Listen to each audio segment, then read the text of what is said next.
Hey everyone, welcome back to the channel. Today, as you can tell on the thumbnail, we are doing the biggest mod ever on the 4Runner. And this mod is the reason why we have been leaving the 4Runner in Georgia for the last 5 months. After I moved to Alaska in October, we were going to pick up the 4Runner at Christmas time and decided to order some parts and stuff. So as you can see, last night we put a Bilstein suspension kit on the 4Runner. We took off that Fox after 30,000 miles and it was worn out. The rears were leaking, so went back with a Bilstein. I'm just kidding. That's not the reason why either. We are actually moving up to 35s. I've ordered the 315, 70, 17 BF Goodrich KO3s. They were a huge help. Shout out to BF Goodrich. They are giving me a large discount to run these KO3s on the 4Runner. And so I appreciate them coming on board with the build of the 4Runner and this next version of it. That's not the whole reason either why the vehicle is here still in Georgia. We are upgrading to a Powerbrake kit for the front. So these are Powerbrakes. I paid full price. It's not sponsored, but I talked to Powerbrake and I am super stoked to be putting these Powerbrakes on. And of course, I'm not the first 4Runner to run Powerbrakes, but I'm excited to see what their brakes will do. That's actually not the reason either, and that wouldn't be considered the biggest mod. We have stepped up to the 74 Weld portals. This is their brand new version 2. You've seen it all over the internet. Quinn has done videos on it. This is the first set of boxes for any version 2 that 74 Weld has built. And I've got them here in Georgia. That is the reason why. I've had my order in since December and I got caught between the last boxes being sold and the new boxes being produced. So I'm stoked to have the brand new version, but it's been a long wait time. I've got the new pricing at $17,000. I got the Affirm financing for 2 years at 0%. And I've got the version 2 with the CTIS built in it. And they're now compatible with the Powerbrakes. So I'm the first 4Runner to have Powerbrakes and 74 Weld portals. There's a gentleman out in California that has a Tacoma with Powerbrakes on version 1. And that's super cool that he has that mod as well. And so this is not going to be an install video. This is just going to be a kind of time lapse, just bits and pieces. I'll show you what I did.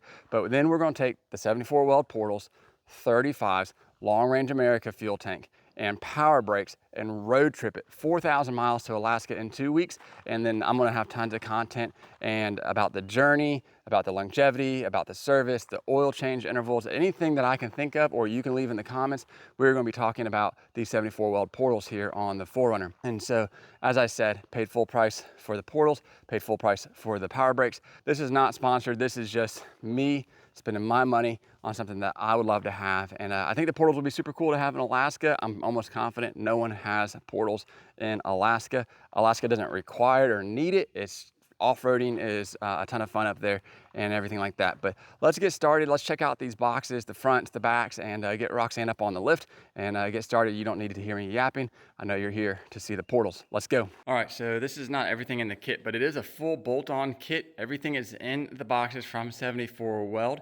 This is just as big of a table I can have to set up everything. And there's a lot more in the boxes and stuff. And so, like I said, everything is a full bolt-on kit, uprights. These are the front boxes. You're going to get the 3.88 inch lift. You're going to get the 1.22 gear reduction. You're going to get the track width. It is just amazing quality. There's been a few folks that have seen these where I got them delivered to, and they just thought they were beautiful. These are the rear boxes. They're going to bolt up straight to the solid axle of the 4Runner. You actually get new axle shafts with the Toyota build part. And then this is the Powerbrake calipers. You've already seen those. And then for the back, you get Willwood calipers. If you're running the Tacoma, you get upgraded to disc brakes. 4Runners already have disc brakes. But the reason is you need a parking brake cable for the Willwoods, even with the 4Runner. So even though it's disc brake, you lose the parking brake that's built into the 4Runner's hub, and with that being lost, to keep the parking brake, you need the Willwood caliper. So all this is included in the kit. The Powerbrake is not included in the 74 Weld. So this was another $2,500. Let me just be clear about that. That was $2,500. The 17 grand is for 74 Weld. The only thing that is not in 74 Weld kit is brake fluid, unless I'm overlooking it. But they do send you with gear oil. You do need to do a break-in between 200 and 500 miles of breaking in on the portals. We're going to do that, and then you're going to change it every 5,000 miles. So I'm going to get the 4Runner on the lift, and then take off the old suspension or the old axles, and then we're gonna get this put on and see how long it takes. As we get started here, one of the common problems with the 4Runners and Tacomas is the upright on the spindle. People do those reinforcement gussets, so of course the portals will take care of that. So that's also one of the considerations when justifying the portal cost at $17,000, is like people spend money for the reinforcements and the uprights, they spend money on the re-gear, they might even put wheel spacers out here, and then they run a negative offset wheel. So for all of the upright that is included, or the portal boxes, you get the uprights, you get the track width, you get the gear reduction, and then you also get a 3.88-inch lift. So the original lift on mine was $4,000 from Fox with the Dirt Kings, and then the iBox springs in the back. So you wouldn't have to do any of that for the $4,000. So you could put that into the cost of the suspension for the lift, the re-gear, track width, labor and parts for a spindle upright reinforcement piece. I don't know how much all that would cost, but it's just one of the ways that I kind of think about if the portals are worth it or not. And you guys will let me know in the comments if you think that they're worth it. But we're going to rip all this off and pull the back apart and keep going.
All right, so we've been working on it for about 6 hours or so, and this is not a how to install the portals. This is just me installing them with Justin and some friends and hanging out. So let me show you what we got and some of the things that skipped over in other videos that were important to me. Okay, so right out the gate, the power brakes are new, and you can do that to any 4Runner or Jeep or anything like that. But we don't have the vent line plugged in or ran up the upright to a catch can, and then we do have to put the brake lines on the uprights as well. And so the vent lines are normally not mentioned, but they will go into a catch can. It's got to breathe just like a differential. And then let me show you on the back. Okay, so the other part here is we're going to bleed the brakes and get the car rolling and driving before we put the parking brake cable on, because we can do this at any time, but we'll do that in a little bit later probably. And so once this parking brake cable is coming up, and then it is going to replace this factory cable. So this used to go to the drum brakes, parking brake inside there, but like I said earlier, there's no room with the portal box. So we need to run a new parking brake cable, which is provided by 74 Weld for this Willwood caliper. So I've got 6 piston brakes up front, single piston Willwood with the parking brake integrated. This rotor is proprietary to 74 Weld. It's a 2-piece rotor. So we're going to keep going. Like I said, we're about 6 hours in, and so far, knock on wood, we're doing good. Nothing's gone wrong yet.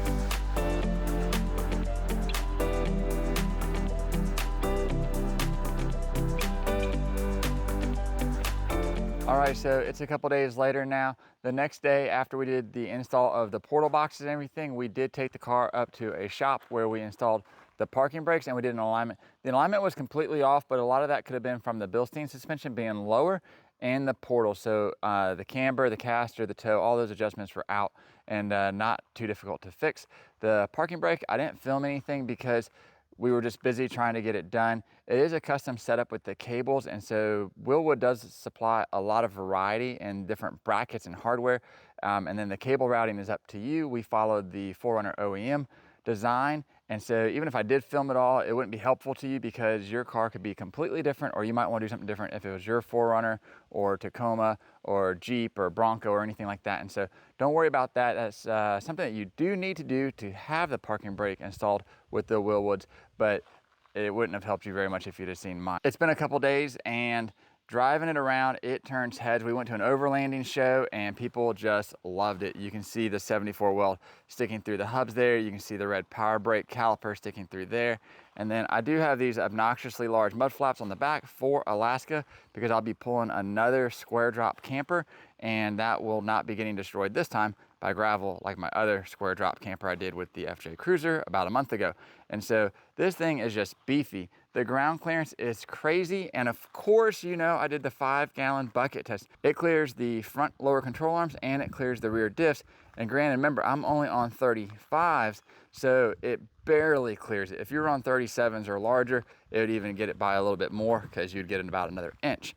And so with the portals, the body lift, the Bilsteins and everything, it's probably got a total of 5.5 inches of lift on the 4Runner, but I absolutely love it. It is a challenge to get in and out of, but it's driving phenomenally, and the speedometer's off by a little bit, of course, but it's just amazing. So I look forward to making a ton of content with this and bringing the vehicle up to Alaska, where it'll just be a ton of fun in the summertime, the wintertime, year round. Portals are not just a seasonal thing, and it's just not a Rubicon thing.